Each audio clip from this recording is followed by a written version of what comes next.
All right, Shalom family, and welcome back to the Semitic Jew channel. For those of you who normally watch me, you already know that the overwhelming majority of what I do here is expositing the scriptures, breaking down the text, and examining the doctrines that we hear in Christianity, and doing exactly what the scripture tells us to do.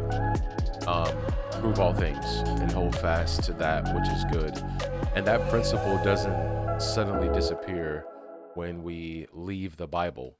Truth still requires examination. Claims still require evidence. And conclusions still have to follow logically from their premises. And that's why I've continued paying attention to the Nolan Wells case despite starting work again, right, this week. Because cases like this and many others have a tendency to get buried in the sand once the public gets tired. They're expecting you to be fatigued. And I say that because whether you're a litigator, whether you're a public investigator, a private investigator, or otherwise, your opponent or the people you are up against expect you to lose the battle, right? If you go out in any NFL game, any NBA game, your opponent is expecting you to be fatigued. That's just logical in any competitive sport, okay? So the cameras move on, or, someone or somebody with a large platform declares that everybody or everything has already been examined, which is what we see here from a very notable YouTuber by the name of Brandon Tatum, right? Declaring it, listen, we've examined the evidence. This is clear. This is over. This man, like, we know what happened to him, right? That's the tone. And I'm not comfortable doing that here. I'm not, because I'm a logician, right? I'm essentially an unlicensed attorney. I'm a professor, right? That's my public, that's what I get paid to do, right? I'm not necessarily a litigator. However, I think like one, all right? Now, you're going to watch this video, and in this video, there happens to be an attorney in this video, which is very interesting. So I want you to watch all the way through, listen to this man's analysis, listen to the testimony of these individuals, because before we talk about Brandon Tatum, before we talk about Ben Crump, before we talk about even their attorney, or even before we talk about what's going on in social media, the big idea, which has not been disclosed, not been talked about, essentially through all this whatever this is, right? It hasn't been talked about because it was declared at the very beginning. The conclusion was already given. No foul play. How do you know that immediately, right? But the big idea is Nolan Wells is no longer with us. He's left the land of the dead, and now he's entered the land of the living. He's no longer with us, right? Nolan Wells is the victim. That's the idea, right? That is the truth. That is what's rooted in reality. Nolan Wells is the victim, not these men, not anyone else, not his mother, not his father, not Warren, not Tracestin, not anyone else in this interview is a victim. Nolan Wells is the victim. That is the big idea. This man has no life in his body anymore. His body is being examined by other human beings, right? And the fundamental question remains in my mind is what happened to Nolan Wells. But Brandon Tatum has now released another interview, and the title is very alarming in my mind as a logician. It says Nolan Wells' best friends break silence and debunks the lies in Nolan Wells' investigation. Now, listen, I know everyone is using AI nowadays. I know people are getting AI to write their YouTube titles because of whatever you call it, the SOI, or, what is the most logical, or what is the most popular title that I can get out there for people to watch the video and see what is being said. I don't know if he did that or not, but it's it's not an invalid assumption to assume that this title was probably written by AI or by his producers, because debunking lies. So you're saying that what you're saying is the truth? How is that? How is that? Listen, I need to digress, okay? Because that's a very strong title, right? Debunks. So here, you know me. If you watch my videos, you know who I am essentially. So I'm going to do something very simple. I'm going to let Brandon's interview essentially speak for itself. I'm going to stop it periodically, and then we're going to examine what is actually being said logically, not emotionally, not because I need these young men to be guilty, right? Oh, you want these guys to be guilty. That's not the idea. Not because I need Brandon Tatum to be wrong. I don't care. But because if you're going to tell the public that something has been debunked, then show me the evidence that debunks it. Okay? That's the idea. So let's see what these guys have to say. You know, obviously, before this happened, I would assume you're living a regular life, young guys being in college, you know, having a typical experience. Then you lose your friend. I think like ever since it happened, my life just like hit like a hole. Like even going out, you know, we're always paranoid somebody's gonna see us, get spotted, try to beat us up potentially, or even worse. You just joined. Okay, so I want you to remember something real quick. First of all, that's the preview. Okay, so, you know, that's the preview. All right. This, they're getting threats, and I mean, if you've been following this case, you know what's going on. Okay, so I don't have to reiterate that. Just met these young men more recently. And are you confident that these young men had nothing to do with it?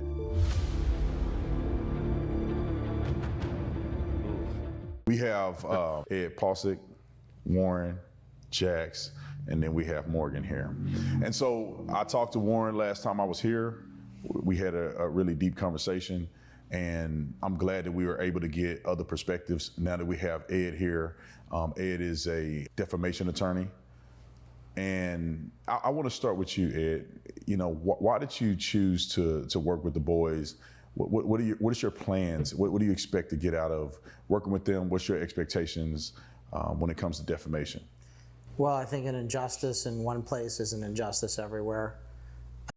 This man is quoting Martin Luther King. Okay, very interesting. I hate lying. I care about the truth, but most of all, it's the actual people who are involved here. So first of all, I just want to say Tyler Cox really welcomed me here, my co-counsel. He's an incredible human being and he's an incredible attorney. And then after that, I had an opportunity to meet these incredible young men. And I just got to say, these guys are unbelievable. Warren, Jackson, Morgan, they're just beautiful people. They're really decent human beings. They're just great people. And, you know, that's why I'm here, because I want to help. Real quick. Okay, so let's listen to the anecdotes. Okay. Remarkable. This guy's an attorney. Incredible young men. Unbelievable. I mean, he kind of sounds like Trump a little bit, let's be honest. Beautiful people, right? That's a Trump line, right? A Trump anecdote. Decent human beings. Remember, there's none good but God, but they're decent human beings, okay? Great people. Very, very interesting. So we're 1 minute into this interview, and I already want you to notice what is being essentially portrayed here. Okay. You got to think narratives. Okay. What evidence concerning Nolan Wells have we received? None. We haven't received any. What we've received is character testimony, right? These are incredible men. They're beautiful people. They're decent people. Okay. So you were assuming that based on those declarations that they cannot be criminals or they cannot be open to scrutiny? That's absolutely absurd.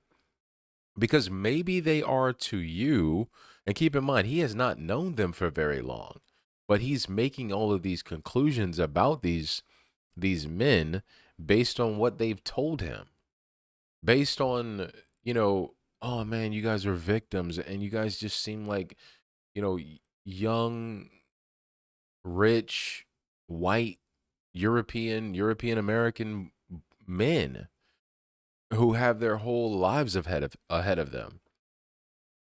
And guess what? Maybe they are to European Americans, but logically, which is going to dismantle this,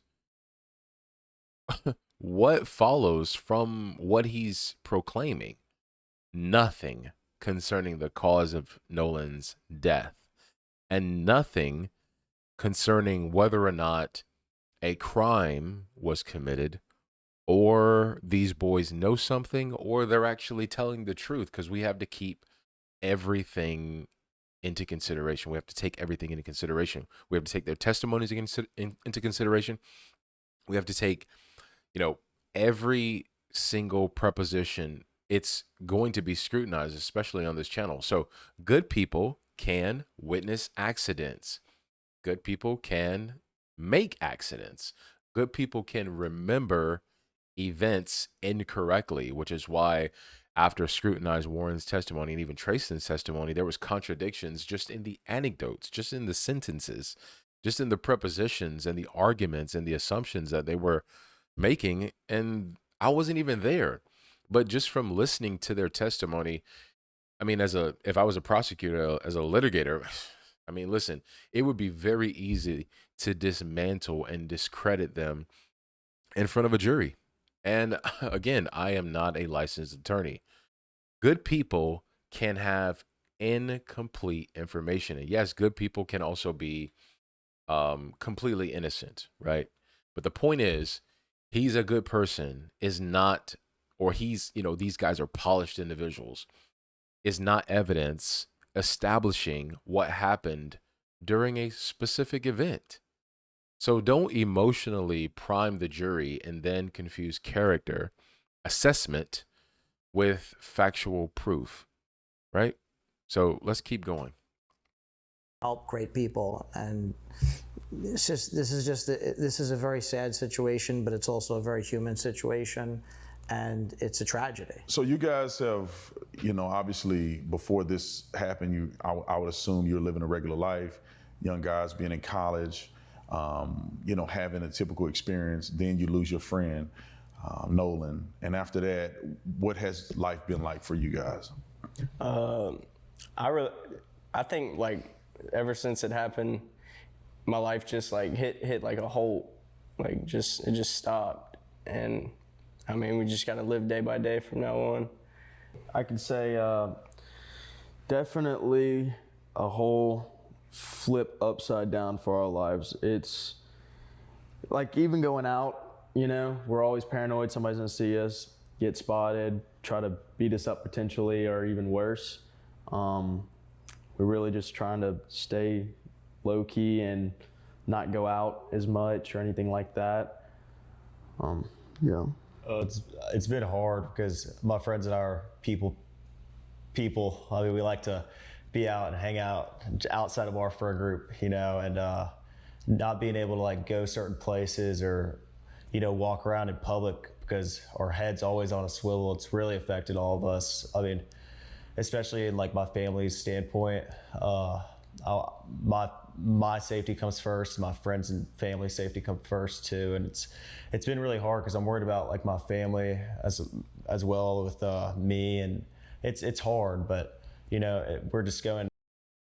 Look, I don't know if there's nervousness involved or what, but Warren definitely seems a little detached. But listen, so their lives changing, being paranoid, being recognized, possibly being beaten up, right? I mean, I'm not there with them, but this is what they're saying. So, the term ambiguous is always something that comes to mind. If you're a literacy teacher, you know exactly what I'm talking about. When a statement is mentioned like that, there's always two possibilities, right? There is whether or not it is true, and then whether or not it is not true. Okay, so being recognized, being possibly beaten up, right? I mean, gosh, that's, uh, staying home, keeping their heads on a swivel, concern for their families. I mean, okay, but this needs to be said, right?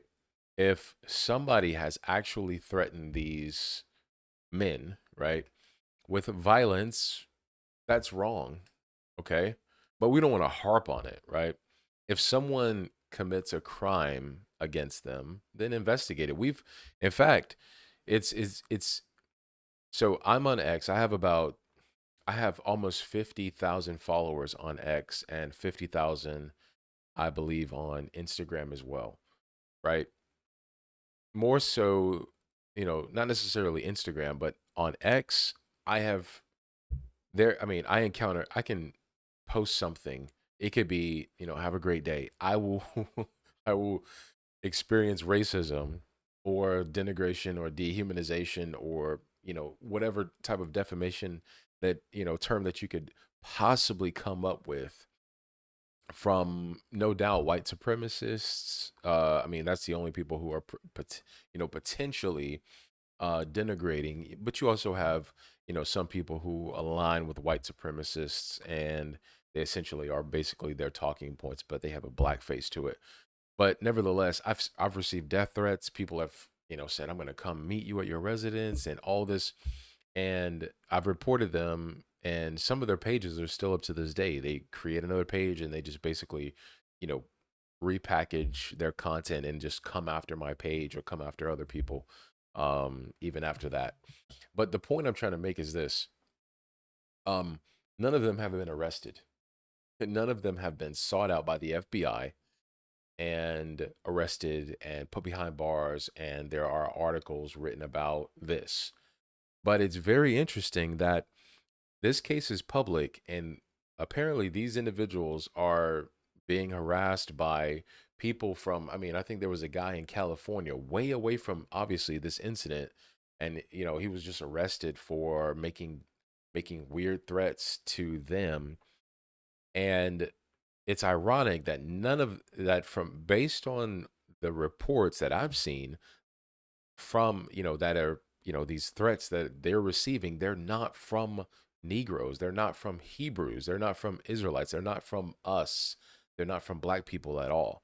So it's very interesting that they're being attacked apparently by people who are least likely to be defending us in an incident where another ethnicity was was killed, right? It's almost like, if this was involving, if the shoe was on the other foot, right?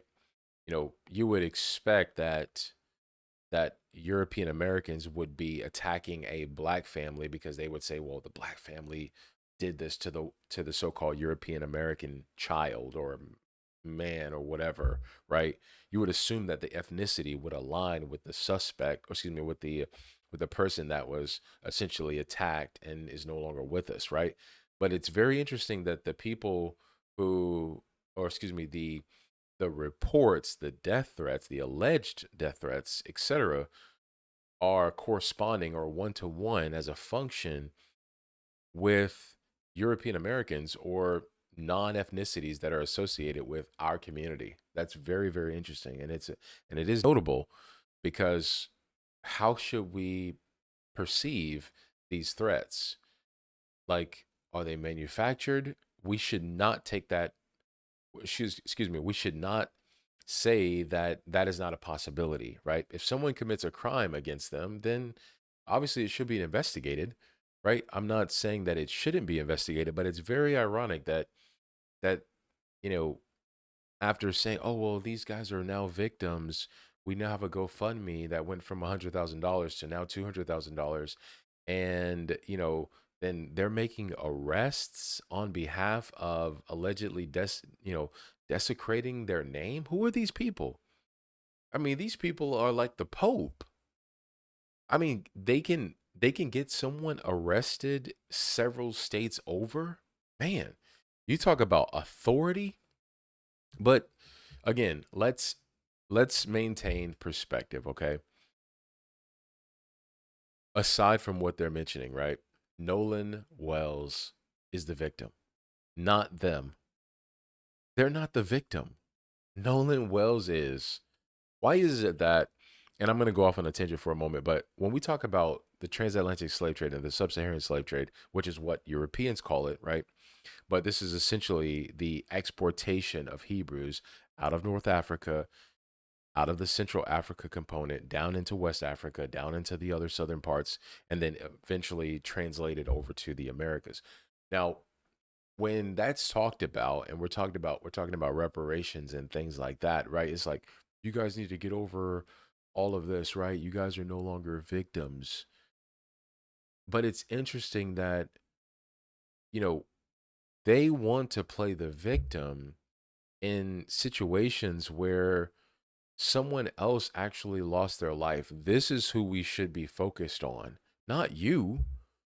Oh, you got some death threats. Oh my gosh. Like, I mean, wow. Not saying that it's like, if we're talking about levels, right? There's levels to it. But again, the ultimate question is, who is the victim in this whole story? Is it them or is it Nolan? We need to find out what happened to Nolan Wells. That's the big idea. Nolan is the victim. Nolan is dead.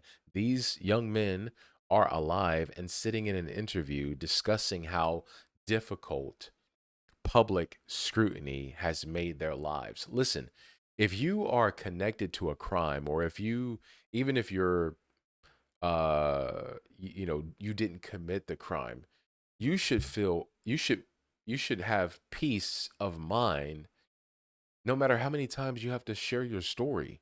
If if I was connected to some type of crime and I know I was innocent, I mean, listen, black people are 7 to 8 times more likely to be exonerated of a crime than any ethnicity in America. That's first and foremost, which is why the idea that we commit the most crime is absolutely absurd. But when it comes to this idea of I can't be scrutinized because of X, that is absolutely absurd, right? You you should be scrutinized whether you committed the crime or not, and you should be open and transparent about the events of that day, whether you keep getting asked about it or not. That's just how it is. And somehow, within the opening minutes, the emotional center of the Nolan Wells case has shifted from what happened to Nolan, which is the big idea, to look at what has happened to us, right? Empathize with us. Like, we are the main characters in this story. But those are not the same issue in my mind. Some anonymous person threatening you online does not tell me what happened to Nolan. It doesn't. Someone recognizing you at a Waffle House in public does not tell me what happened to Nolan Wells. So feeling like, or having this feeling of, I'm uncomfortable when people ask questions does not tell me what happened to Nolan. You need to get over it. You need to get over it. This is serious. Like, these, it's almost like they're just not prepared for life, right? Like, there is just that's what it just feels like. They're just not prepared for the real world.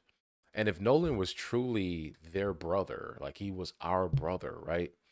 And we're going to hear that phrase repeated in this interview, then I would expect that the dominant concern would be what happened to our brother, right? Not why won't everybody stop talking about us, right? Because essentially that's what's happening here. So let's continue. Day by day, and just trying to get through every day, Can you give me some examples of what has happened? Have you guys have had things happen online, threats online? Have you guys have any examples of people accosting you or anything like that? Oh yeah, we have had countless death threats online. Been spotted. I'll let you elaborate more on that. Spotted.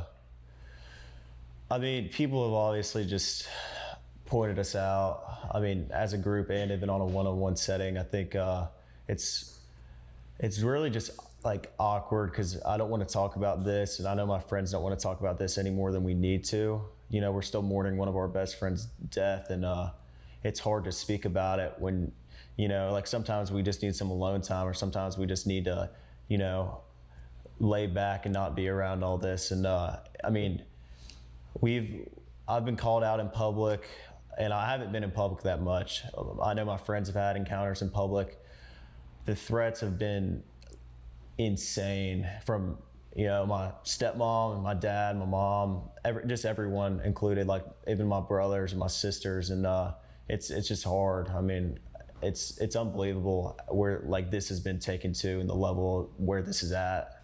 When you say you've been called out in public, can you give me an example of like, what do you mean? People are threatening you with weapons? People are, you know, not allowing you, denying you service? Because I heard that Tracestin, he went to a corner store and they told him his money is not good there. They wouldn't even let him buy Gatorade. Yeah. Are you experiencing things like that or something totally different? Right. I wouldn't say like that. I think I haven't been denied, you know, anything, but like Tracestin, it's hard to hear from a good friend of mine that he's getting denied a Gatorade and a Red Bull before work and having to, like, he calls me, he's like, dude, you won't believe what just happened. He got called out at Walmart. Someone called him out at Walmart and was like asking him all these questions and trying to press him about it. And it's crazy to me. Like, you know, we live in a very tight knit community, and for people to, you know, push back and say these things when they know what Ocean Springs is like, it's really. So, okay, real quick. You know, countless death threats, people recognizing them, family members allegedly receiving threats, Tracestin allegedly being denied service for a Gatorade and Red Bull, being confronted at Walmart, right? Okay. Now, ask yourself essentially a basic question of relevance. Let's assume that every one of those stories is true. Let's grant all of it. Somebody threatened them, somebody recognized them, someone wouldn't sell Tracestin a Gatorade, somebody approached, you know, Tracestin at a Walmart or them at a Walmart. What does any of that prove about Nolan Wells? Nothing. Nothing at all. And that's the logical issue. These allegations might be relevant to a separate discussion about harassment, but they have essentially zero provative value concerning the central proposition, which is, how did Nolan Wells die? And this video is titled Debunks the Lies in the Nolan Wells Investigation. We're almost 6 minutes in. What proposition concerning Nolan Wells' death has been debunked? None. As far as I'm concerned, we've established that people are angry, which they have a right to be, but that's not the same thing. That's not the same thing. So, I mean, this is ridiculous. Let's continue. Hard. And I mean, I haven't had many personal encounters, but I know being around the guys and stuff like that, they have. So. And Ed, as an attorney that's representing these boys, I mean, what does that make you feel like? Boys. You know, do you feel like you got a good case here, or, you know, what's your perspective in that? Because, you know, people are online and obviously they know who you are. Obviously they know you represented Donald Trump in some pretty high profile cases. And so now that you've joined, or at least now you work for the young men here. I just want to say something. This man sitting over here with the Carl Cox hat is not someone that anyone in the public needs to fear. So saying that he represented Donald Trump and saying that he's been an attorney in profile cases, guess what type of argument that is? That's an appeal to popularity. He's like, let me list all the credentials of this individual so that you can be intimidated and boxed in a corner so that you can be afraid of what this man is going to say. Looking at this guy, and I'm not judging based on looks, but, you know, so far as what he said in that preview and so far as Brandon Tatum is appealing to him on the basis of popularity is irrelevant in my mind, and that is how you should view everyone, whether they be the president of the United States, whether they be the Pope, whether they be anyone. You should never be intimidated by a human being. Matthew chapter, I think it's Matthew chapter 10, verse 28. Do not fear those who can kill the body, but rather fear him who is able to destroy both soul and body in hell. But human beings, do not fear human beings. I don't care what titles you have. You may be an authority in your profession, but that does not mean that you are not wrong. Okay. So keep that in mind when you're listening to this man's perspective. You hear them say things like they've been accosted, they've been, threatened online. Does that make your case a greater case, or how do you work within what's happening to these young men? Well, unfortunately, I wish there was no case. I wish this hadn't happened. But unfortunately, because these things did happen, there is a case, and now there's multiple cases. And I'm going to tell you something. If you're out there and you lied about these guys, you lied about my guys, you lied about Tyler's guys here, if you lied about Morgan, if you lied about Jax, if you lied about Warren, we're going to get you. And you're going to be hauled into court, you're going to be held accountable, and it's going to be very painful.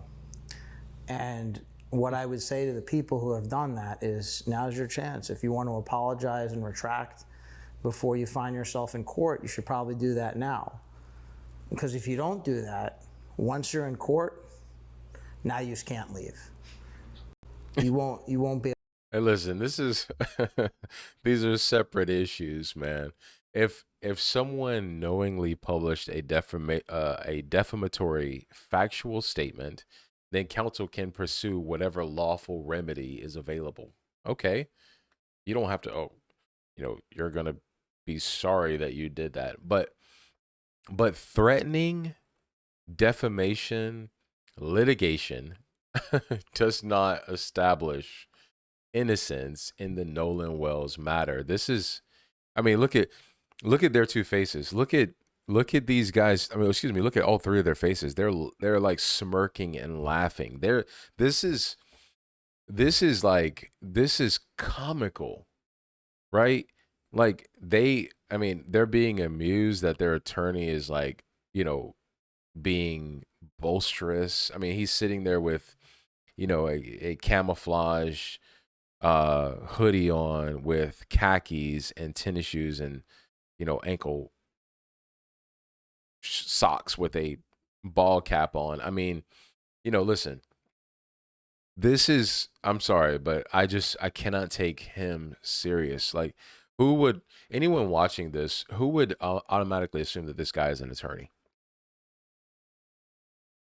Who would assume that this guy is an attorney, a defamation attorney, right? A defamation case, it asks questions such as, what statement did somebody publish? Was it false? Was it defamatory? Those are different propositions from what happened to Nolan Wells. So let's not merge them. And more importantly, asking questions is not defamation. Just because Warren gave a testimony, Tracestin gave a testimony, and now these two individuals have come to the limelight and have not given individual interviews with, Brandon Tatum, but asking questions about the case and confronting them in public and making videos and scrutinizing their testimonies and things like that, that's not defamation. If you're hoping that it is defamation, you're essentially straining at a gnat and swallowing a camel.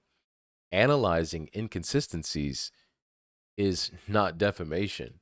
I've done that on my channel. I would be very interested if I'm essentially contacted as someone who's suspected of defamation. It would be very interesting, and I would definitely document that in the event that it happens. So please, if you're out there, you can share this with them, and I would love for them to contact me if they think that there is some form of defamation involved in the things that I'm saying here, right? Or even have said, okay? But saying that saying that this evidence does not logically establish that conclusion is not the same as saying that this person committed murder, right? Those distinctions matter. And yeah, there may be some people who have said, so and so murdered him, or this person murdered him, right? Which is why we have to be very careful with our language, knowing what type of kingdom we are in, right? Read Job 9:24. The Bible says that the wicked have the earth in their hands, and they cover the faces of the judges thereof.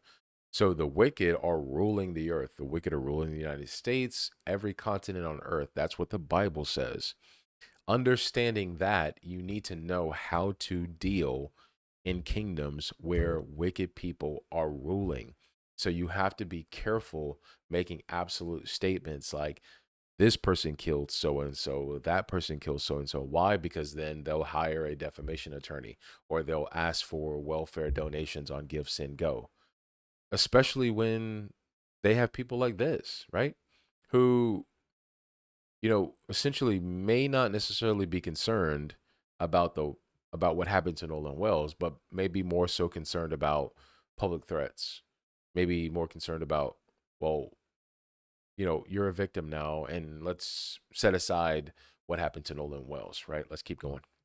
Able to get out of it. And we're not going to name names because there's some other folks who are doing that, and we want to be better than that. And I want to emphasize this, right? We're not here to guess. We're not here to speculate. We're only going to deal in facts, right? And here's the most important thing, right? We don't know how Nolan Wells died. No one here is saying we know. But what we do know is Morgan, Jax, and Warren had nothing whatsoever to do with Nolan Wells' death. And that's what's important. And unfortunately, because there are people who want to divide a town and come in from the outside and tell people what to think and pit neighbor against neighbor, it compounds the tragedy. It magnifies the tragedy. And I just want to say this. Here's why it's an even bigger tragedy. Because my friends here, Morgan, Jax, and Warren, these guys are not just the finest that Ocean Springs has to offer, the finest that Mississippi has to offer. These are the finest young men that America has to offer. These are, really great people. And Tyler actually taught me good Ocean Springs people. That was one of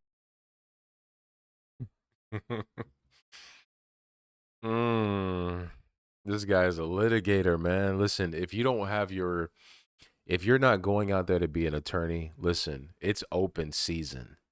Anybody can be an attorney. Anybody. Right? And these guys are paid six figures. Most of them. Many of them. Which I should be getting paid that much, with the fact that, this is insane. Right? We're not here to guess. We're not here to speculate. We're only going to deal in facts. What did he say? He said, we don't know how Nolan Wells died. Morgan, Jax, and Warren had nothing whatsoever to do with his death. And then listen as he again praises them as amongst the finest young men in America. This guy, is he on a political campaign for these young men? What's going on? Right?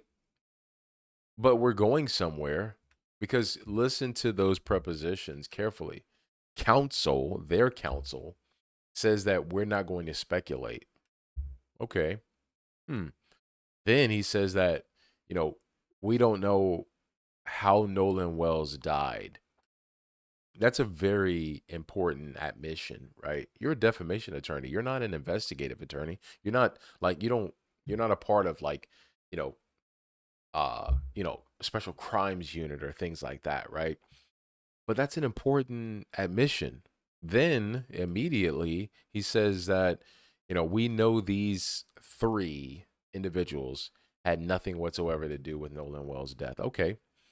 But that preposition now requires evidence, because you cannot use "we don't know what happened" as the premise and simply lead to "therefore we don't know what happened, therefore we know that with certainty who could not have had any involvement whatsoever, and that is these three individuals." That conclusion might eventually be true, may, right? But you need additional premises to establish that claim. You can't just say these individuals are good people, therefore they had nothing to do with Nolan Wells' death, and then expect that we're all settled with that conclusion, right? That doesn't happen in our community because we're critical thinkers. So it's ironic and very interesting that it's happening within someone who is a litigator, because he's very presumptive based on his what he's known them for, what, 2 weeks. You know, it's very it's confounding, right? But instead of immediately giving us those premises that would establish this claim, we get more "they're great people, they're the finest young American European men." Again, character testimony. We don't need that. I don't care about your character. Can good character, good public character, good public testimony, can people who have, oh, how many people have committed crimes and they're like, well, you know what? I don't know what happened. He was, he was a family man. There was a guy in the news recently. He had his whole life ahead of him. He was an elderly, I want to say, not necessarily elderly, but he was like in maybe his 50s. Doctor, he unalived his wife and like 6 of their children, one who happened to be adopted. And guess what? No one suspected it. So character testimony, I'm sorry, but it is just evidence. But it's not forensic evidence. It's just evidence. All right, let's keep going. The first things I heard when I got here. So I'll just say that they're good Ocean Springs people. Sorry to interrupt. I know you're enjoying this incredible interview. Make sure you hit the like and subscribe button, and also join our membership program. Let's get back to the interview. And how confident are you? Because you just met these young men more recently. And are you confident that these young men had nothing to do with it? Confidence not a strong enough word. In fact, beyond a reasonable doubt is not strong enough. There's a 0% chance that they did anything wrong. So this is not 90%, it's not 99%, it's not 99.9999. There's no decimals, there's no anything. It's 100%, 100.000%, nothing. They did nothing wrong, and that's the problem for our opponents here, who have ruined their lives, dragged them through the mud, and attack them. You don't get to lie. We have a First Amendment. We love our First Amendment, but you don't get to lie and hurt people. You want to lie and it doesn't hurt people? Fine. You lie and you hurt people, that's why we have defamation. And that's what this is about. So I just want to emphasize this in the strongest possible terms. Zero wrongdoing. So, listen, man, this is, listen, this man is making some of the most absolute axiomatic claims, right? This may be the most logically aggressive claim in this entire interview thus far. 0%. Not that the evidence strongly favors innocence, not that I have evidence establishing they left before Nolan disappeared. Keep in mind, he's a defamation attorney.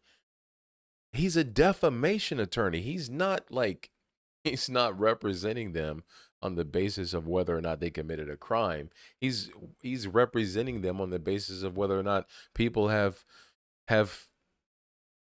defamed them publicly. This is goofy. So not even, I believe my clients, 0%,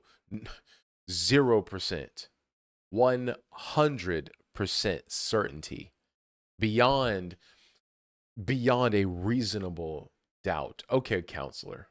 Okay, we get it. You got the anecdotes. You got it down packed. You got the gestures. You got even the defensive body language. We get it. Then you have assumed, essentially, I would say an extraordinary burden. Because if you tell me that the probability, listen, I'm a mathematician. I teach this probability stuff. So you want to tell me that the probability is literally zero. You're not simply saying that I have an alibi. You're claiming that every relevant possibility of wrongdoing has been eliminated. So what evidence do you have? Because obviously you don't have, obviously you have evidence that we all do not have. This guy must have some evidence that we don't have based on his claims. And remember what he said, I want to say approximately 2 minutes earlier, right? He said that we don't know how Nolan Wells died. And that's the problem. So if the relevant events surrounding Nolan's death are still unknown, right? We want to know what evidence gives you epistemological, which is basically like the study of knowledge, and how do you know what you know? How do you have absolute certainty approaching a mathematical proof? How do you how I'm curious, and disclose it? Maybe you possess evidence that the public hasn't seen. And if so, how have you obtained that evidence? That's my question. What the heck is going on here, right? What the heck is this guy even saying? Does he even know what he's saying? I'm definitely curious, right? But here's the thing. If that's the case, then say that, listen, I possess evidence that I believe establishes my client's innocence. That's defensible. You can defend that. But saying things like 0%, 100%, categorically innocent, listen, you're putting the cart before the horse, counsel. It isn't the evidence. As a logician, I want the premises. Give me the premises. That's it.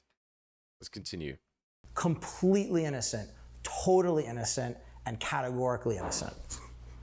And you guys have had experiences with either people threatening you online. I know that, Warren, we talked about this before, and we talked a little, or at least spoke a little bit about when you go out, you guys are getting accosted by people. Can you give us an example of, or at least tell the audience an example of? Like, this is exhausting. I find it very interesting that this is all they want to talk about. Like, what are people saying about you? Like, we want to, we care so much about you. An incident where you guys may have been accosted, or what does that look like when you go out? People threaten you with weapons, or people trying to physically harm you, or people having to be restrained? What kind of engagement is happening when you guys go out? We went to a restaurant, a couple of buddies of mine, and when we were, I wouldn't say threatening with weapons or anything, but I felt, and I know my friends felt, threat for our lives. I mean, I don't think there was like a fear factor, but at the same time, like it's awkward in public, like I stated, like when we have to talk about these things. But we went to a restaurant and someone came up to me and was like, "Is this you?"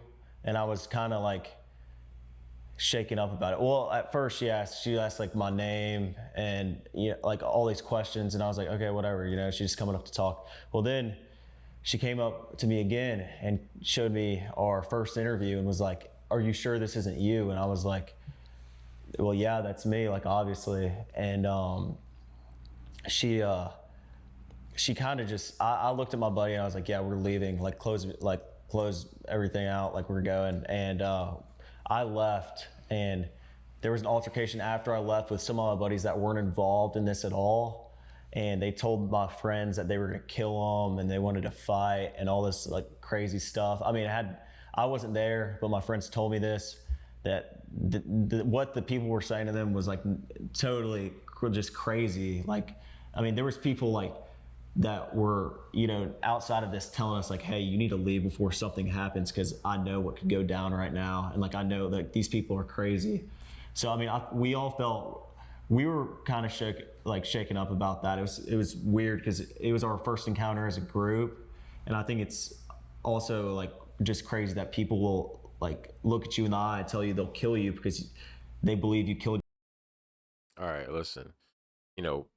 I do want you to notice something, right? Part of this account is firsthand. Part of it is not.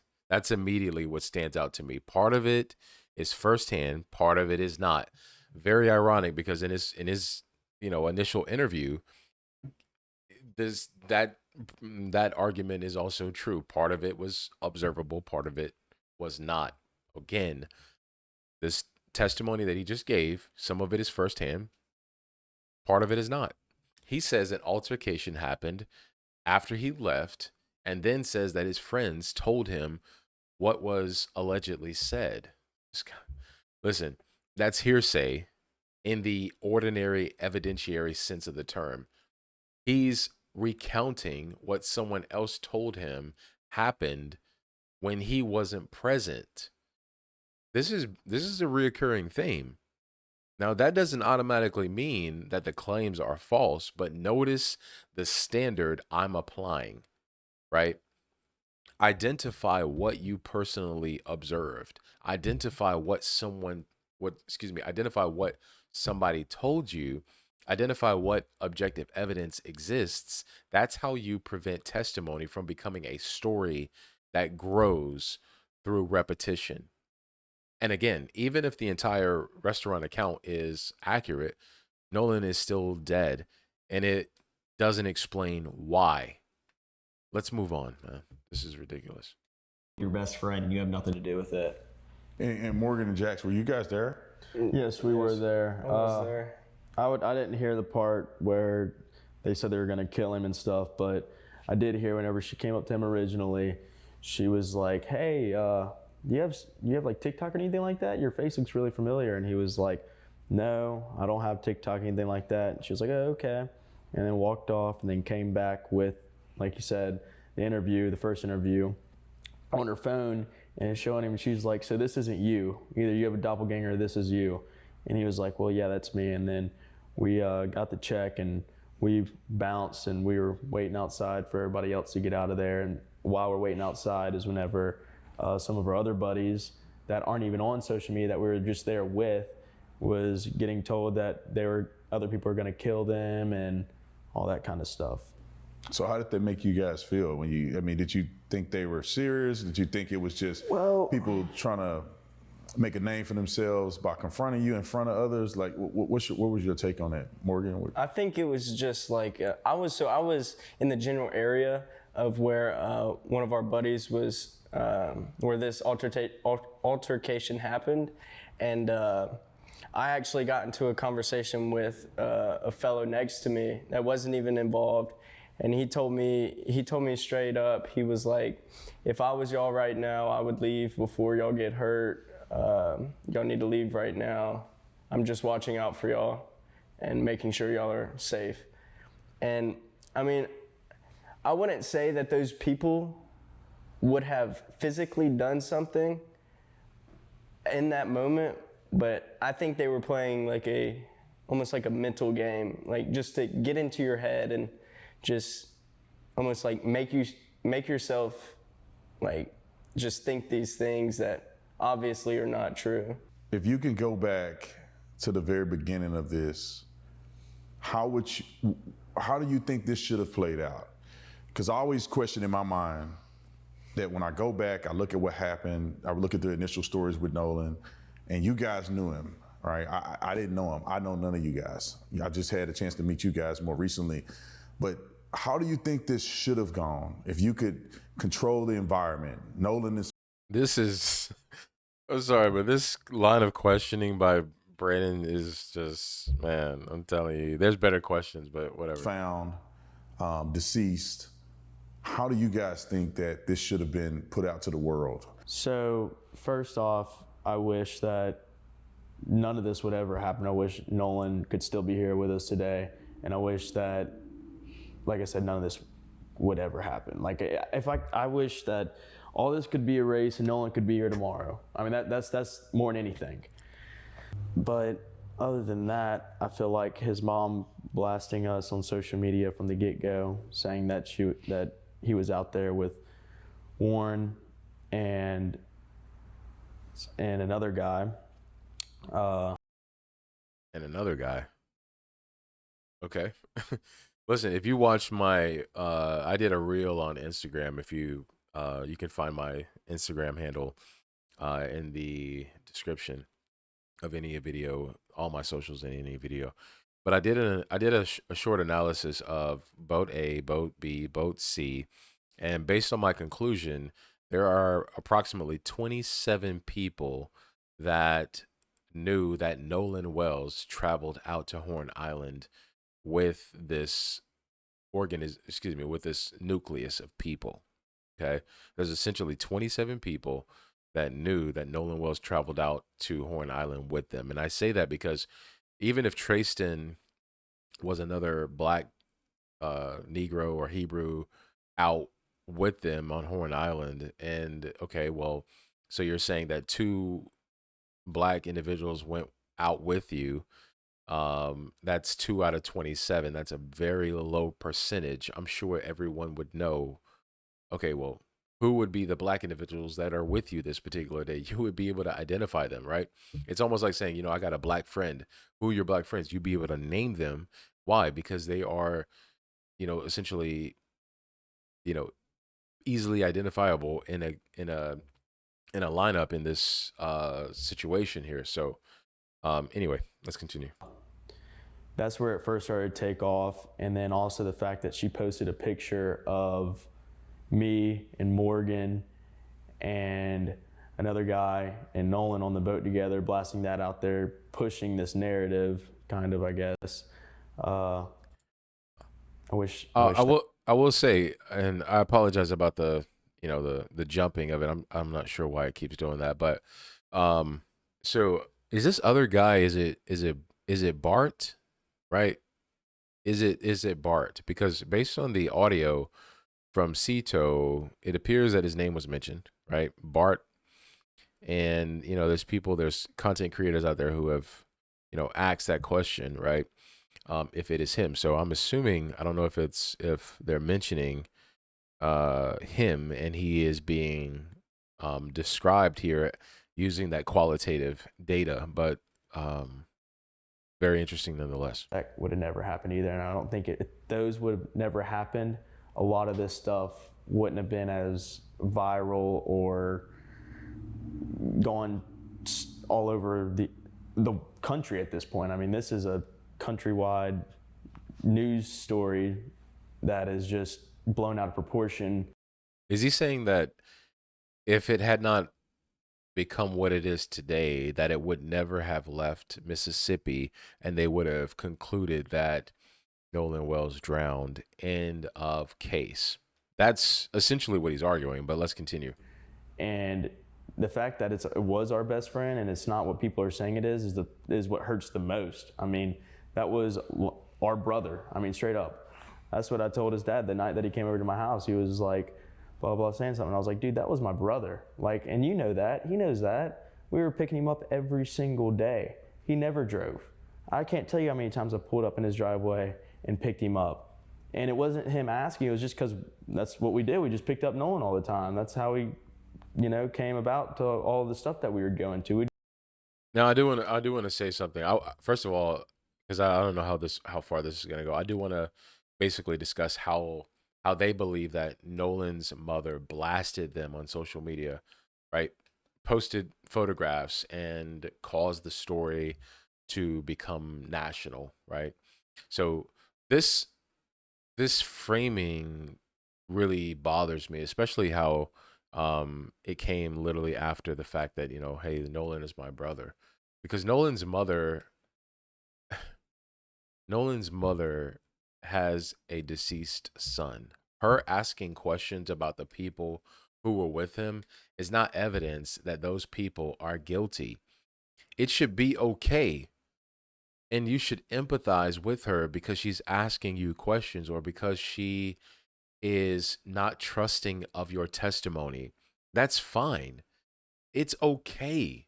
That's what I don't understand. I don't understand that even if, you know, you know, whatever public information it's almost like disregard her concern for the well-being of her son and the reputation of her son and even the reputation of the black community, because Nolan Wells was a great swimmer, but guess what? A lot of the low IQ white supremacists, European American supremacists, white nationalists are saying things like, "Oh, black people can't swim." I'm a self-taught swimmer. Taught myself how to swim. So, and all the people that I know how to swim, and they're all black. I grew up in a black community.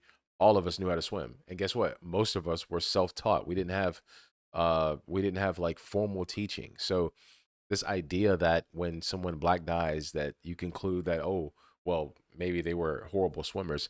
That is a fallacy. It's almost like, well, all black people like chicken. Well, guess what? Chick-fil-A lines are mostly full of what people? So this idea of stereotypes really it's insane, right? But it it makes for a good story, right? It makes for a good story. But again, we are concerned about what happened to Nolan Wells. So again, that is where is that in this interview? And so her asking questions and wanting to know what happened to her son, that's normal. So I'll say this, neither is, you know, her asking questions about what happened to her son and about what transpired that day or posting images or whatever the case may be. You know, those are some logical explanations for why Nolan Wells is dead, right? Those are some logical explanations for why Nolan Wells is dead. Nolan Wells' mom is a critical thinker. But this whole story, national news, even by the media, is not giving credit to the family for asking critical, logical, examinatory questions. But they're giving all the credit to these young men. TMZ is giving credit to them, and the media is giving credit to them, assuming that we need to rely on uh, investigators and a local police department to do their job. Listen, there have been audits and so many things coming out publicly about, uh, well, listen, public officials just inability to do their job well. Why? Because they don't have any accountability. European Americans don't have any accountability. Think about it. They are up here. Where is everyone else? Everyone else is a tier down. So, not saying that every European American is going to be okay with even people in their own ethnicity doing wrong things, but I'm saying that they are more likely to get away with doing wrong things in their own community than they are with other people giving critical examination for the things that they're doing. But the mother asking questions about what happened to her son, and even being critical of these people who say that they were Nolan Wells' friends, which still is an open investigation, it's okay. And but being defensive about it and making and trying to discredit her is immature, right? But again, these are separate matters. If she made a specific, factual claim that was false, identify the claim and rebut it with evidence, that would be legitimate. But saying that his mother caused this to go viral, right? Because God forbid, we didn't want this thing to leave Mississippi. That does not address the evidentiary questions surrounding her son's death. Again, Nolan becomes secondary. They keep putting him on the back burner. The family's reaction becomes the story. The media becomes the story. Ben Crump becomes the story. Social media has become the story. right? Everybody becomes the story except this 18-year-old Hebrew who they call black. He and his life doesn't matter. Think about that. His final hours were supposedly trying to understand. Like, I just don't understand that. Where is the concern for Nolan Wells and what happened to him before he took his last breath? That's what bothers me. Where is the concern for that? He was our brother. Okay. I keep hearing that. Go and pick him up. That's how much we like to be around him. We would do stuff like that all the time, you know? Well, first off, like I wish we would have never, like, That was an I edit think right about this every day. Like, I wish we would have never went out on the 4th of July, because I know this wouldn't have happened. Nolan wouldn't be gone. And like, it's really hard to think about, because it's like, Wait, you wish we didn't go out on the 4th of July because you knew this wouldn't happen? Whoa, what? Did y'all get that? Did y'all get that? wish I would have done this different, or I wish I would have done that different, because now one of my brothers wanted to be, like, passed away. But I think from the beginning, I'm glad that I called the Coast Guard, and I'm glad that we came together as a group. The Coast Guard. No, you did not. You objected to the Coast Guard. Remember the CETO? You objected. Even from the first day when people started texting us things, saying, you know, crazy things. But I wish it wouldn't have been reported as some type of race thing. I think it's really bad that, like, people are pushing the narrative, oh, this is a race thing. Well, obviously it's not. I mean, this is like a brother to us. I mean, Nolan's no different than anyone else in our group. And I just wish this wasn't pushed on the media as, oh, this is a bunch of white guys that killed a black guy, or this is, you know, like in the beginning it was like 4 guys went to a stranded island and dumped Nolan at the island and just left him there. Like, even from the beginning, it was just like this thing, and no one had facts, and they were. So first of all, biblically speaking, God made a distinction in ethnic groups. It wasn't until, I want to say, I mean, I'm not going to make an absolute statement here, but I will say this. The racial classification system that came about in the 18th and 19th century, sponsored by European Americans, whether they be JEWISH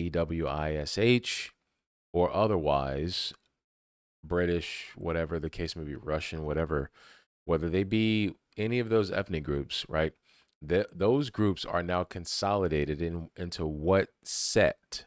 WHITE, white. So again, that's not their biblical ethnicity. Being called black and Negro, those are not our biblical ethnicities, but you can go to many references in scripture to know that the Israelites are black. But the main thing here is this: saying that you don't see color is not biblical. It's not consistent with logic. It's not consistent with how God wants us to view reality. It is absolutely disconnected to truth whatsoever. It's almost like saying, well, you see, let's just say, you know, flowers, right? You have so many different types of flowers within this set of flowers. You have so many different types of human beings within the set of human beings. So saying that color and ethnicity and those things do not matter, guess what? That does not come from God. That does not come from our people. That does not come from truth. It has always come from my understanding in my 30 years of living. It has always come from, European Americans. That has always been their argument to not see color, especially now in the 21st century. It's like, let's forget about racism, forget about the atrocities that we caused in the earth. Like, we're all one now. right? We have the top. We're at the top now. So, let's just forget about the past. Just pushing this horrible narrative, all lies about everyone, and it's sick. So I wish that would have been completely different. I'm glad I called the Coast Guard. I'm glad I made the first contact within all of this. I'm glad I was the first one that called Christine Wells that night and told her that we haven't heard from her son.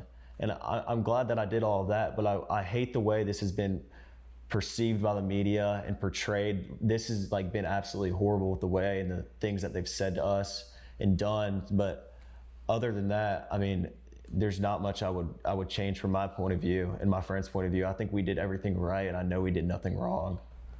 I think I also want to say, I think it's so criminal that they took something so anti-racist and flipped it into something super racist.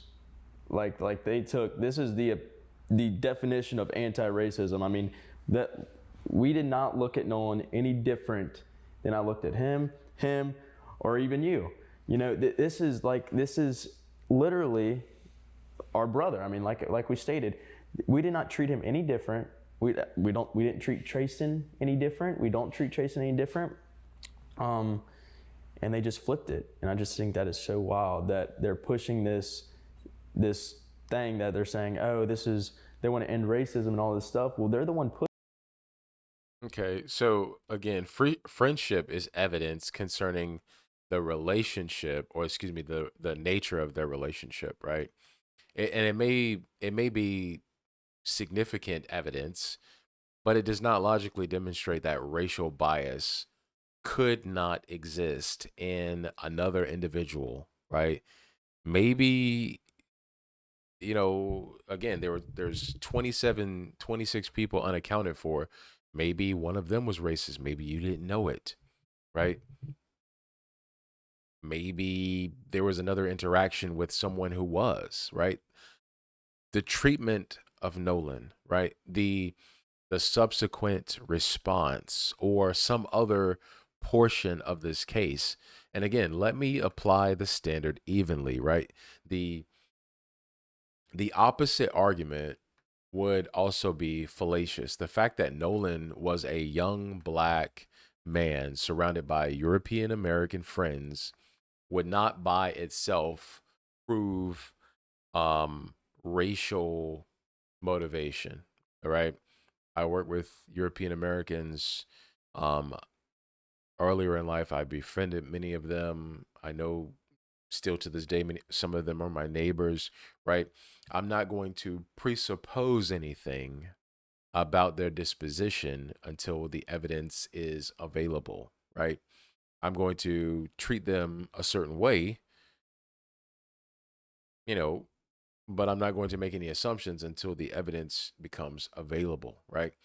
Again, race is not necessarily self-proving in either direction, but we know the trash history of America. America lacks a moral compass. It has always lacked a moral compass. It has identified as Christian, but it has absolutely been divorced from the high standard of laws that govern human behavior. It's written in the laws, it's written in everything that America stands for.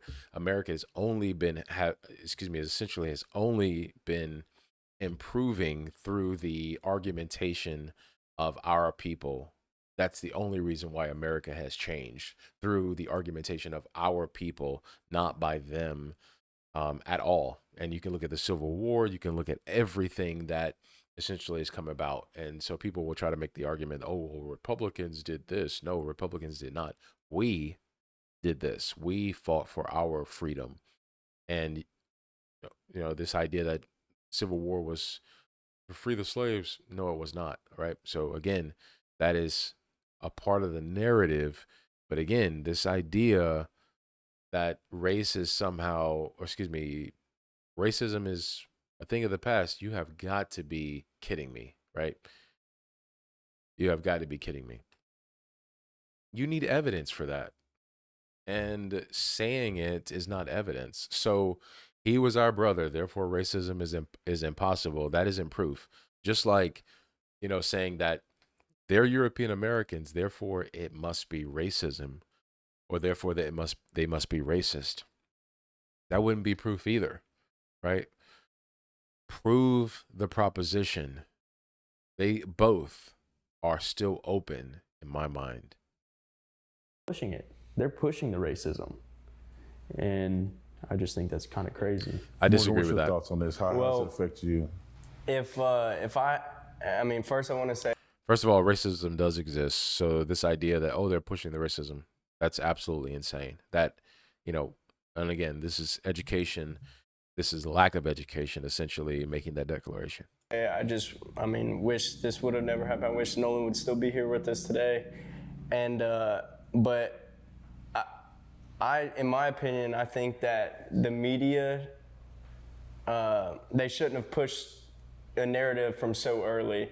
I think that they should have let the local officials do their job, let them release statements, and then, I mean, the media is obviously going to see that and then do whatever they do. But that's what I mean. I trust the local officials. Okay, so again, he is, you know, he's certainly entitled to trust local officials, but that's another proposition that we cannot confuse with evidence. I trust the authorities does not entail, therefore the authorities' eventual conclusion must be correct. Just because the authorities may make a conclusion otherwise, listen, they've already said, oh, there's no foul play.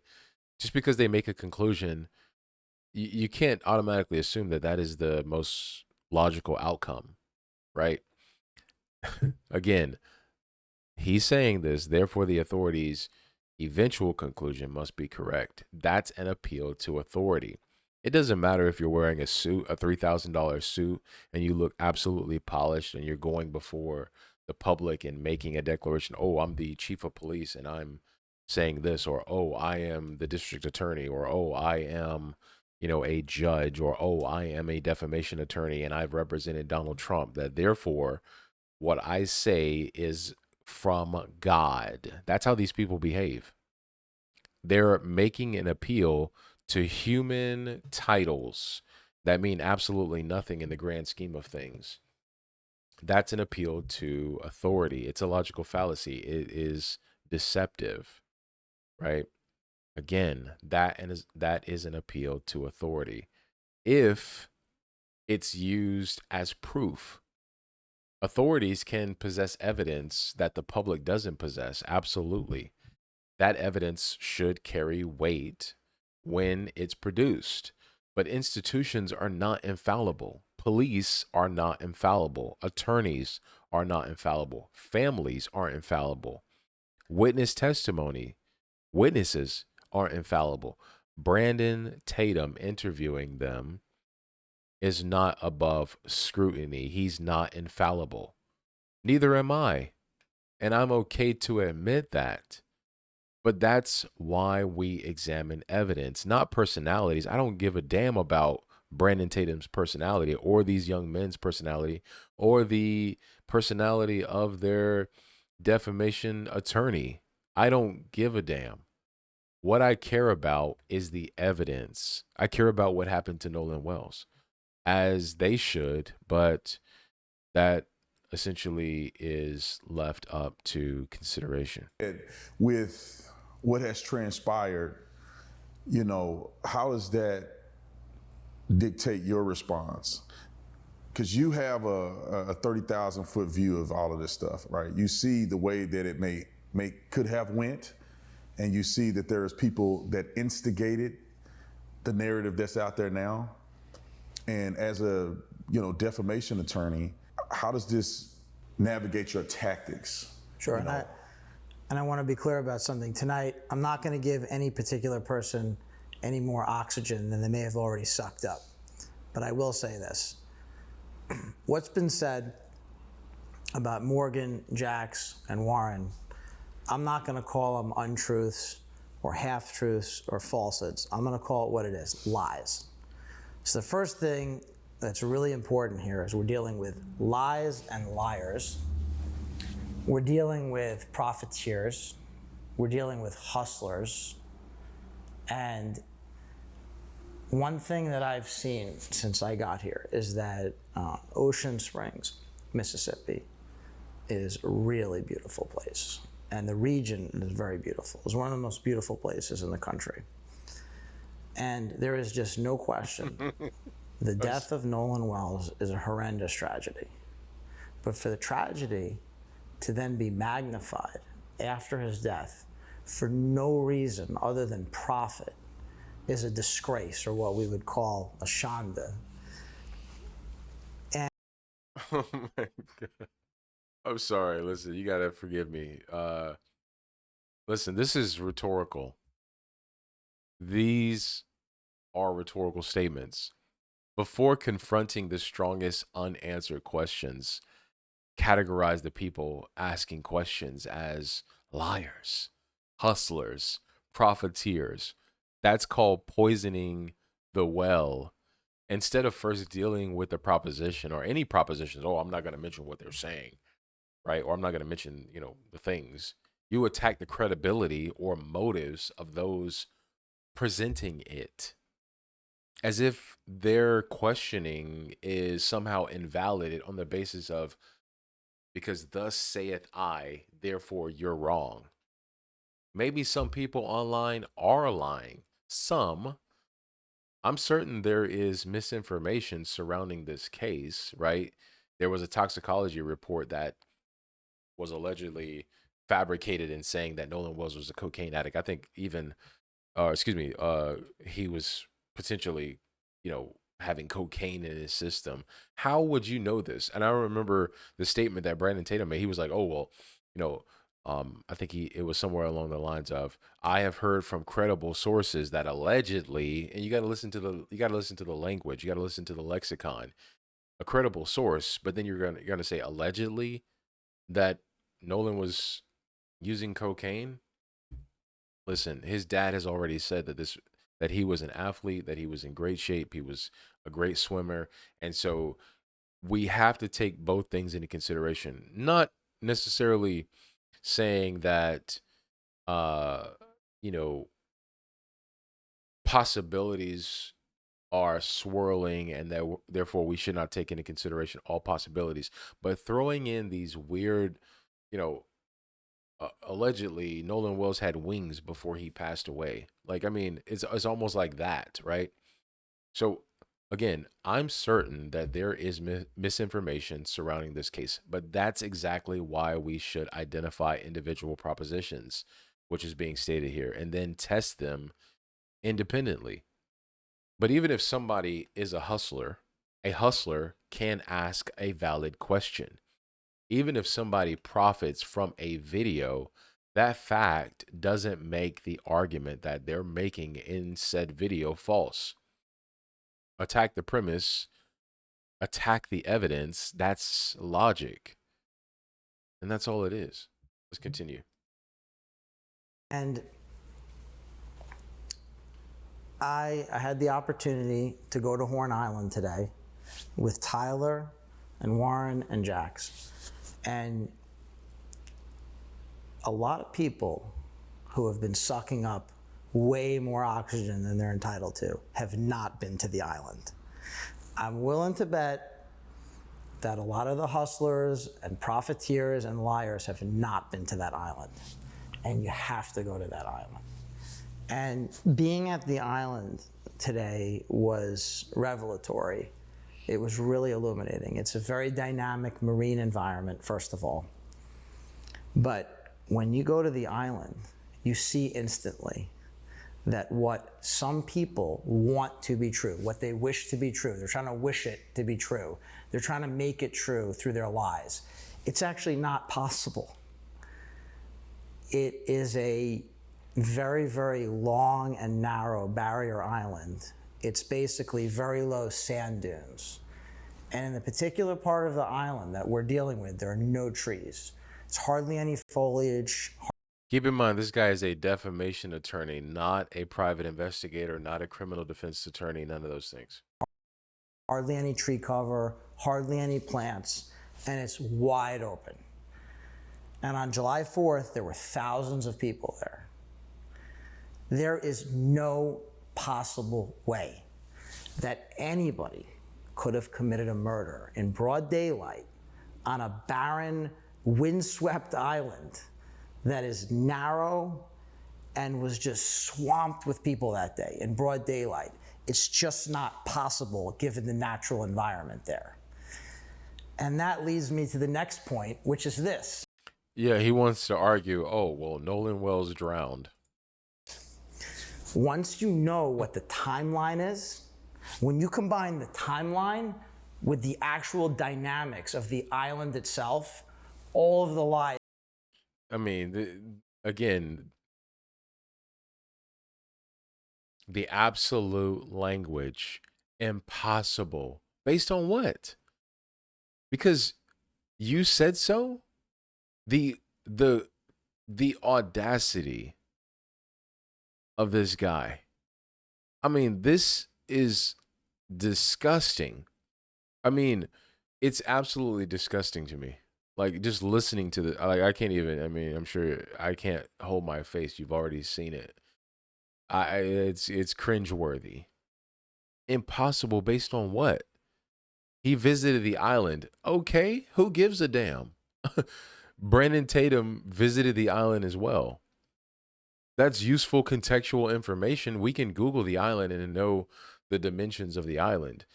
If the location is open and crowded, that could reduce the plausibility of some hypothetical scenarios.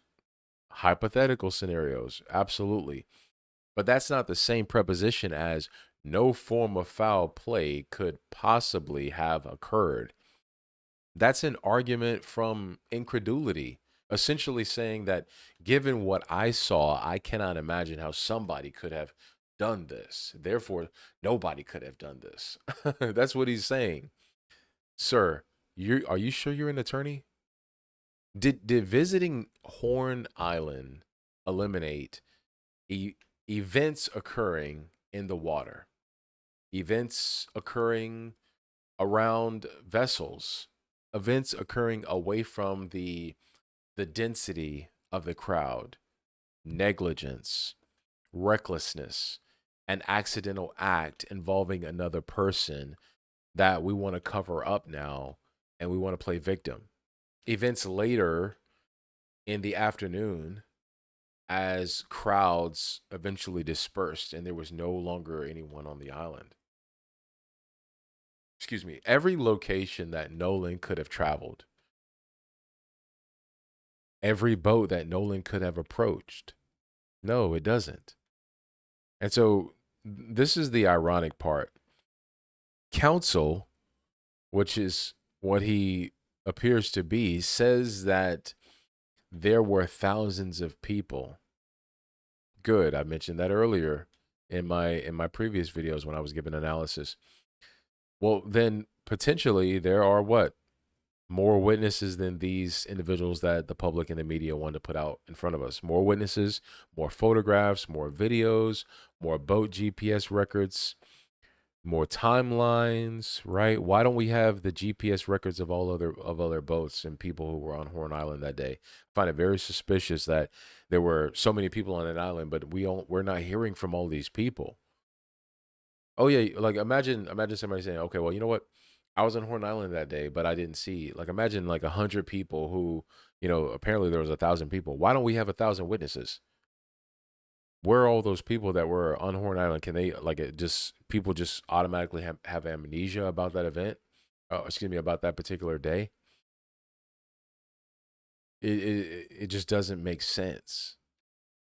Again, more people who may have seen Nolan. A crowd is not merely an argument of impossibility.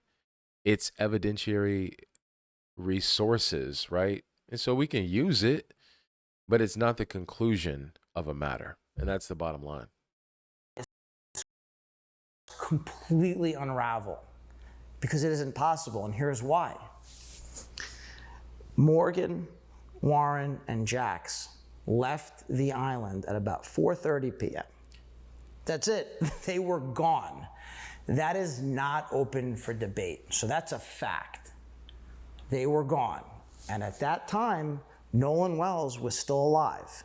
Now, I'm not going to name them out of respect for their privacy, but just as one example, there are two very fine, upstanding members of the Ocean Springs community who saw Nolan Wells at about 10 minutes to 6 p.m.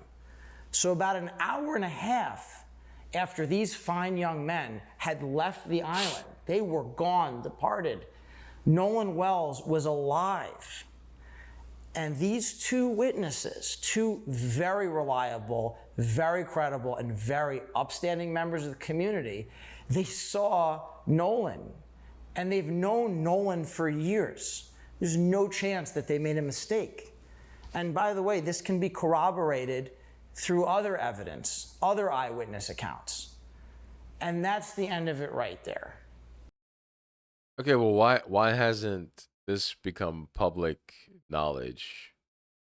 Like, I mean, there is like a sample of people that are saying this, but somehow they have the evidence that we don't have. Where is the evidence to support these claims? Where is it? And then some people will say, oh, well, you're not listening to the media. The media is saying that, this is the water is the enemy. But again, where is the evidence to make that claim?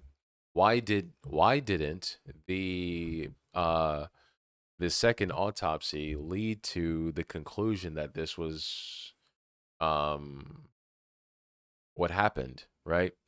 Why is this thing being dragged out so much, right? Those are valid questions. But again, what he's saying now is different.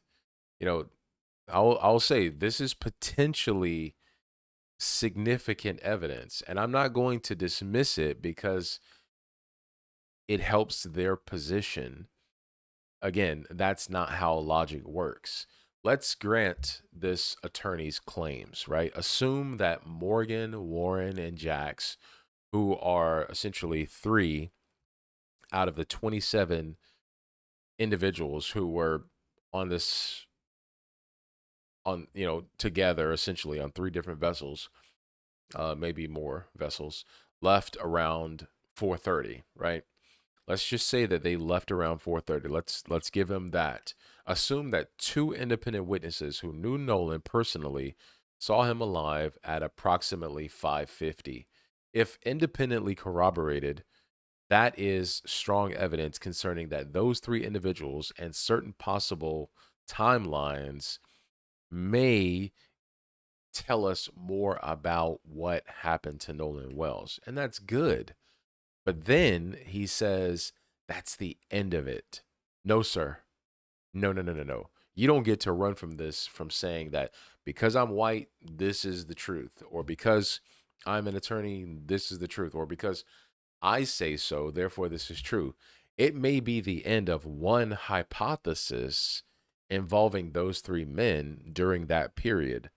And again, during that period, during that window of time, it may be an end of a hypothesis. But think about all the time before that. Think about all the time after that, that we still have to clear up and exonerate them on account of the testimonies that we have, because there's still so much time in between the events where they arrived, and then all the time that they were on the island, and then up to the time that they started having issues, boat issues. Like, were they on the boat this entire time? Did they ever explore the island? Or did they just, oh, well, all of a sudden the boat is taking on water. Now we have to get off the island. Let's go take a boat that's sinking out in the middle of nowhere and try to get this thing running or whatever.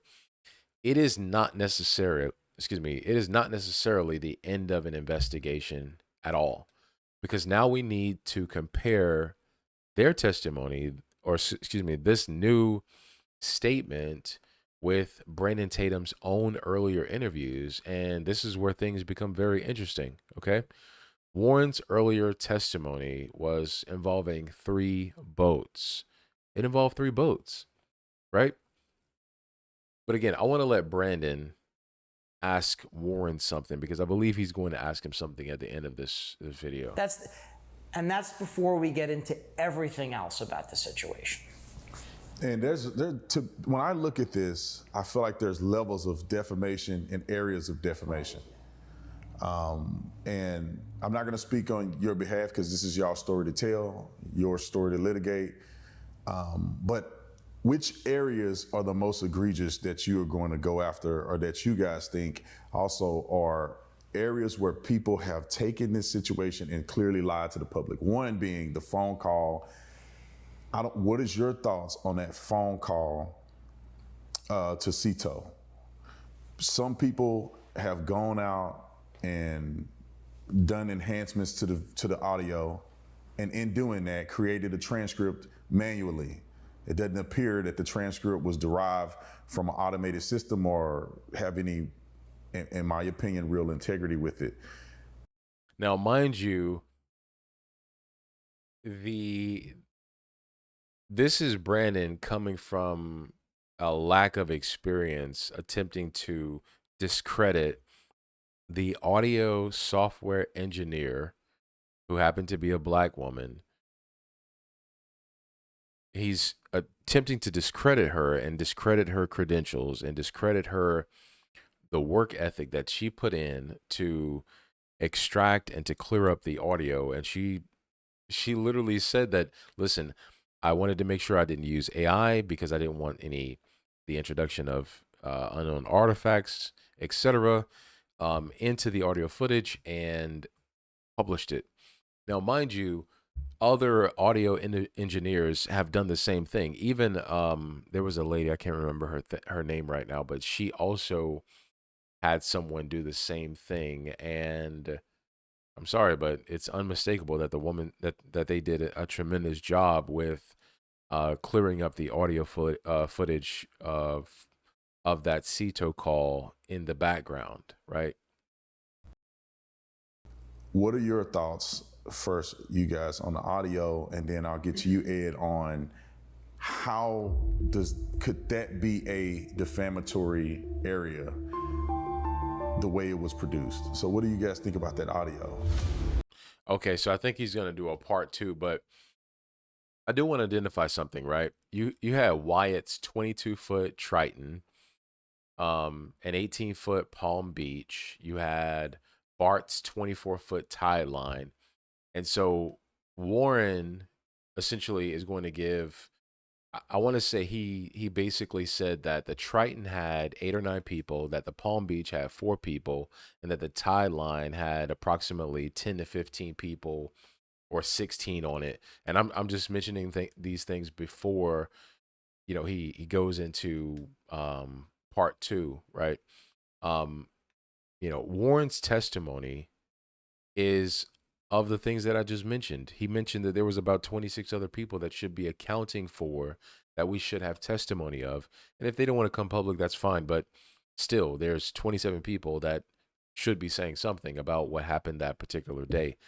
Brandon himself frames the group as probably 20 or 30 people getting on 3 boats. This is what he mentioned during his interview with Warren, and you can fact check me. I want to say it was around like the 9-minute mark.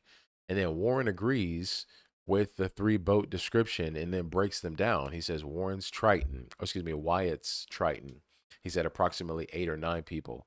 The Palm Beach, 4. And then Bart's tide line, approximately 10 to 16 people. So at the maximum, 9 plus 4 plus 16, that's 29 people. Now, I am not saying that 28 people witnessed Nolan's death. That's not what I'm saying.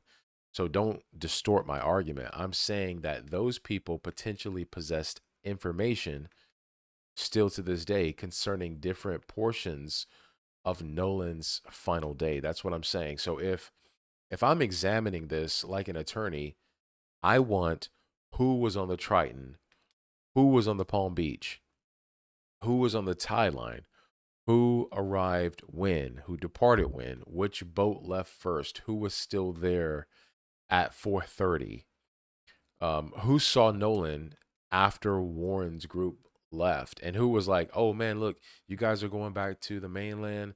Okay, well, we're just going to hang out here. Why aren't they telling us that, okay, well, these people stayed back? Why is that not being mentioned? Who saw him? Who saw Nolan near the boats? Who saw him near Katie? You mean to tell me that 28 people didn't see him near Katie? Is that if this is the story that you guys are going with? Who personally heard Nolan say that he was staying? Where is that person who has said that? I mean, we only have a couple people who's like, oh yeah, well, Nolan said he was just staying back. Where's the justification for it? Why did he say he was staying back? We haven't heard it because there's a conflict of testimonies with what I believe Katie's sister said, that Nolan never said that, or Nolan never said that he was going back with her. He was excuse me, staying with her, that he was going to go actually with his friends. And who is repeating that, something that somebody else told them? Because that's called building a witness matrix, right? Because establishing an alibi for three people does not make potentially dozens of other witnesses disappear from the evidentiary universe. That's just not how it works. So this idea that somehow this case is closed, that's not how this works. Okay. So again, the last time I saw Nolan was 3 o'clock, right? This is according to Warren's testimony. And so, Nolan was with Katie, which is what Warren said. Then let the interview, let what he claims, let us, see what Katie has to say, right? And, he's saying that he yelled at Nolan Wells, and allegedly Nolan Wells was like, whatever, bro, I'm not listening to what you say. I really just want to stay here with Katie. And then Katie comes out, or excuse me, Katie is saying that, that's not the case. I'm sorry, but there are more questions in this whole thing than there is anything else. It just seems like there's more questions than anything else. And so I do have to work tomorrow, so I'm not going to be able to publish part 2 as quick as I would like. But definitely stay tuned for part 2 of my analysis of this interview with these individuals who allegedly last saw Nolan Wells. And at the end of the day, again, this channel is focused on scripture, logic, and truth. But the question still remains, what happened to Nolan Wells? And again, keep his family in your prayers. And with that, I say, shalom.